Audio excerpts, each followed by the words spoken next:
essa senhora aqui, o que aconteceu? 12 anos de casada. Ela, 12 anos de casada, com um empresário aqui em Amparo, que é uma cidade linda aqui no interior de São Paulo.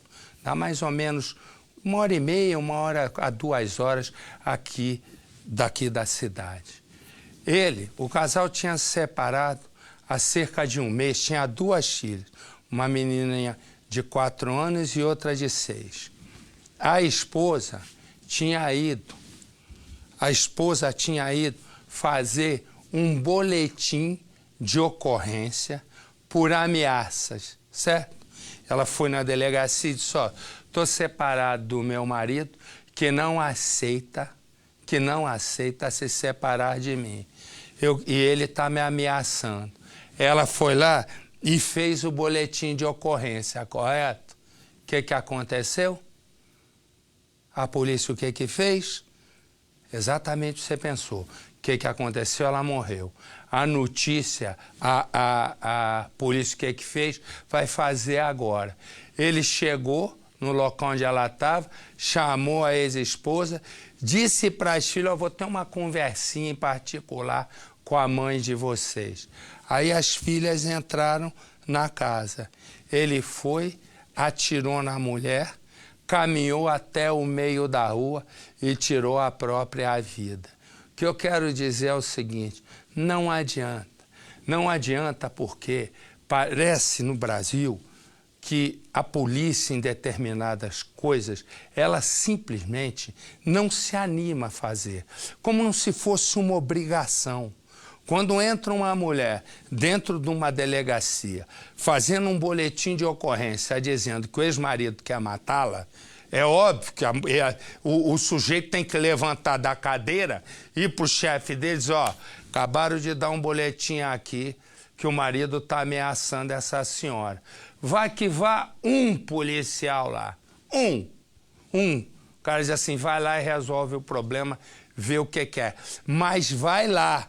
Agora vão botar 10 policiais, vão botar perícia, vão botar tudo, sabe por quê? Porque quando havia a possibilidade de alguém lá para chamar o cara, procurar o cara, dizer, ô, faz um favor, o que tá vendo? E tal, não sei o quê. Vamos até a delegacia. Para intimidar um pouco o sujeito? Não. Fica todo mundo sentado e aí é um cartório, mais um boletim de ocorrência, mais um boletim de ocorrência. Assim foi. Ela foi e fez o boletim. A polícia ficou olhando para o teto e assobiando o hino nacional de trás para frente. Ele foi lá e pau, fuzilou a mulher. E depois se matou. Põe no ar. Assim que recebeu a notícia da morte da filha, o pai não aguentou. Ele passou mal e precisou ser amparado por familiares. Michele Jeane Marcocini Teshima, de 30 anos, foi morta com um tiro no peito pelo ex-marido. Silvio Sadão Teshima, de 34 anos, se matou logo em seguida. Os familiares, após escutar os disparos de arma de fogo, acionaram a Polícia Militar através do sistema 90, que de imediato deslocamos para o local. Tudo aconteceu aqui nesta casa, onde Michele estava há 2 semanas. Depois da separação, ela veio para a casa da avó com as 2 filhas, uma de 6 e a outra de 4 anos. Ela estava com medo do ex-marido, que perseguia e ameaçava a ex-companheira. Já era fim de noite quando o Silvio chegou. Ele veio aqui no portão e chamou por Michele. As 2 crianças ouviram a voz do pai e acompanharam a mãe. Ele teve uma breve conversa com as meninas e pediu para que as filhas entrassem. Assim que ficou sozinho com Michele, ele sacou o revólver e fez 2 disparos. Logo depois de atirar contra a ex-mulher, ele percorreu alguns metros. Veio até aqui onde o carro dele estava estacionado, se abaixou e atirou contra a própria cabeça. Michele estava casada há 12 anos. De acordo com os familiares, os 2 tinham um bom relacionamento até o ano passado. Desde então, as brigas entre o casal se tornaram frequentes. A última briga aconteceu horas antes do crime. Michele foi até a delegacia para registrar um boletim de ocorrência contra o ex-marido. E no exato momento, não o exato momento, com hora, minuto, segundo, mas ali, no momento em que ela se desloca para fazer o boletim de ocorrência, o marido mandava uma mensagem dessas de celular para os próprios pais dizendo o seguinte, olha, desculpe, eu vou cometer uma loucura e eu peço desculpas pelo que eu estou prestes a fazer. Você vê que coisa louca. A mulher indo, né, tentar se proteger com a polícia, que, repito, para esses casos não serve para nada, como se não fosse obrigação, né? Tem uma denúncia ali, seja de espancamento, seja de ameaça, tem que levantar da cadeira e ir lá, né? E eu te digo mais, um caso como esse, onde tem uma morte depois, eu sou a favor da Corregedoria de Polícia entrar no caso. Eu sou a favor da Corregedoria de Polícia lá, saber qual foi a delegacia, pedir o boletim de ocorrência, ver o teor do boletim de ocorrência, o que está escrito, para tomar uma posição. Isto é, se o boletim de ocorrência for apenas o seguinte, mandei meu marido sair de casa e ele fica me ligando de 5 em 5 minutos para me atazanar a vida, é uma coisa. Mandei, meu marido saiu de casa, ele está me ameaçando de morte, é uma outra questão. Para a Corregedoria entrar, porque minha tese é a seguinte, se o boletim de ocorrência foi registrado, correto, com ela dizendo que estava sofrendo ameaças de morte, aí a Corregedoria tem que saber quem fez o boletim de ocorrência e por que nada foi feito. Porque alguém tem que ser punido por um erro desse, de não ir atrás de algo que uma cidadã se sentindo ameaçada de morte pelo ex-marido, vai na polícia e logo depois ela é morta. Isso tem, porque ela foi na delegacia e, pelo visto, nada foi feito. Inclusive, me põe depois um vivo para a gente saber lá do local se a delegacia fez alguma coisa antes da morte. E justo nesse momento, ele vai e manda para os próprios pais, desculpe, mas eu vou cometer uma loucura. Põe no ar. A mensagem de despedida enviada 5 horas antes do crime já anunciava a tragédia. Papai, mamãe e meus irmãos, espero que todos me perdoem por tudo o que fiz de errado. Estou me despedindo de vocês. Estou indo para um lugar muito distante, onde todos só poderão me ver por sonho. Amo muito vocês. Sadal. O restaurante da família de Michele Marcosini Teshima amanheceu com um cartaz avisando o horário do enterro da mulher. O corpo de Michele foi velado no cemitério municipal de Amparo. Centenas de pessoas foram se despedir da jovem mãe que morreu precocemente aos 30 anos de idade. Nós nunca esperávamos que acontecesse isso. A gente às vezes vê muito no jornal acontecendo com a família dos outros, mas a gente nunca imagina que vai acontecer com a nossa. E quando acontece, o chão some debaixo dos pés da gente. Terrível. Uma dor muito grande. Michele estava casada há 12 anos com Silvio Sadal. Eu estava rondando, ele tocou a campainha, minha filha saiu. Quando minha filha saiu, ele deu primeiro, vinha vindo minhas duas netas, ele mandou minhas netas voltar, que é a filha deles. Aí ele deu o primeiro disparo e deu 2 disparos na cabeça dele. Silvio Sadal, de 39 anos, foi enterrado em Taboão da Serra, na Grande São Paulo. As filhas do casal devem ficar sob a guarda da mãe de Michele. Silvio teria comprado a arma especialmente para matar a mulher. Apesar das constantes ameaças, os familiares não acreditavam que ele teria coragem. Eu preferi ver as fotos que eu tenho com ela sorrindo ainda do que ter a imagem dela num caixão morta. O casal tinha 2 filhas, uma de 4 e outra de 6 anos.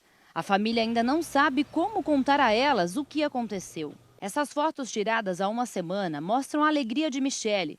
Ao lado da mãe e das filhas, ela viveu os últimos momentos com a família, que para o padrasto parecia ser uma despedida. Temos várias fotos, todo mundo contente, parece que já eram despedidas dela. Ela com as filhas dela, com mais o meu outro netinho. 24 horas antes do crime, Michele chegou a vir a uma delegacia registrar um boletim de ocorrência contra o ex-marido. Mas o pedido de proteção cautelar não saiu a tempo. Minha filha era mãe, era amiga, trabalhadeira, honesta, linda, maravilhosa. E eu vou direto a Campinas com o Heitor Fredo para que ele possa nos responder. Entre o momento em que o boletim de ocorrência foi feito e a morte, a polícia fez alguma coisa? Boa noite, Heitor.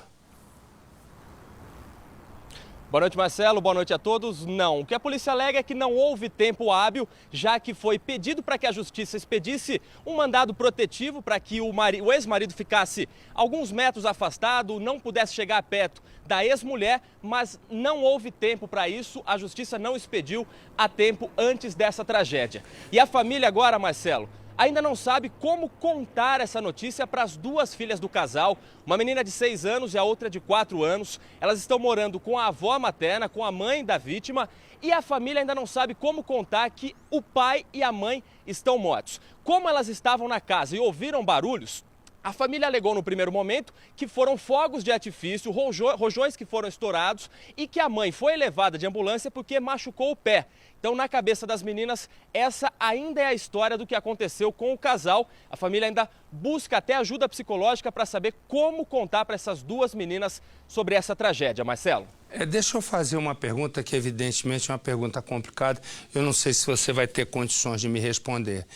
Entre o boletim de ocorrência e a morte, quantas horas transcorreram? Você sabe? Foram quase 24 horas, Marcelo. Tá bom, querido, muito obrigado. Então, presta bem atenção, se não é que eu disse. A polícia teve 24 horas para agir. A polícia diz agora, como disse o nosso Heitor, que ela não fez nada, a polícia não fez nada, porque estava esperando a justiça. Sabe o que a polícia podia fazer com a justiça? Comprar as duas, óculos escuros, mini saia, botar sapato e sair passeando pela cidade. Porque se um está esperando a outra, não é inacreditável. A gente parece que vai adivinhando, mas não é que de tanto ver, percebe. Você imagina, uma mulher vai 24 horas antes de morrer, vai numa delegacia. Segundo o repórter, disse no boletim de ocorrência que estava sendo ameaçada de morte. A polícia diz para o nosso Heitor Fredo de que estava esperando a justiça dar uma medida protetiva. Me desculpe, isso daí é falta de vontade de fazer. E eu acho não, que quem acha não tem certeza. Eu tenho certeza de que a corregedoria de polícia, se servisse para alguma coisa boa, serviria para um desses casos, que é por que nada foi feito nessas 24 horas? Ela poderia estar viva. Se pegasse um empresário, levasse para depor, fizesse pressão sobre ele, também um delegado experiente o acalmasse, não. Aí parece o seguinte, vê se eu estou errado. Se você vai numa delegacia, diz que está sendo ameaçado de morte, 24 horas depois você aparece, né? Aí você aparece morta, ou seja, um homem aparece morto, o que tem que acontecer? Na minha cabeça, o funcionário público, que é um policial, que não tomou a providência, devia responder à questão. Devia responder junto à corregedoria dentro de algum parâmetro. Tô certo ou tô errado, que eu já vi que você tá agoniado para falar. Tô, porque foi um assassinato anunciado claro. Um dia de antecedência. Quer dizer, a mulher foi por quê lá? Como uma esperança, porque ela buscou segurança para ela. E a segurança é pública, ou deveria ser pública. E aqui fica uma sugestão para aqueles folgados de delegacia. Inclui a casa da mulher nas rondas de preventiva. Claro. Ou seja, prevenção Tudo. quer dizer tentar evitar que as coisas aconteçam. Você pode evitar muita coisa se você agir, Marcelo. E não é isso. Não tem que vigiar a casa da mulher, tem que ir no cara, chamar o cara, arquiva o cara e diz, meu senhor, o senhor precisa ter uma conversa comigo. Eu tenho isso aqui que o senhor vai matar. E pressiona, e deixa ele esfriando a cabeça lá. Vem o advogado, faz uma negociação.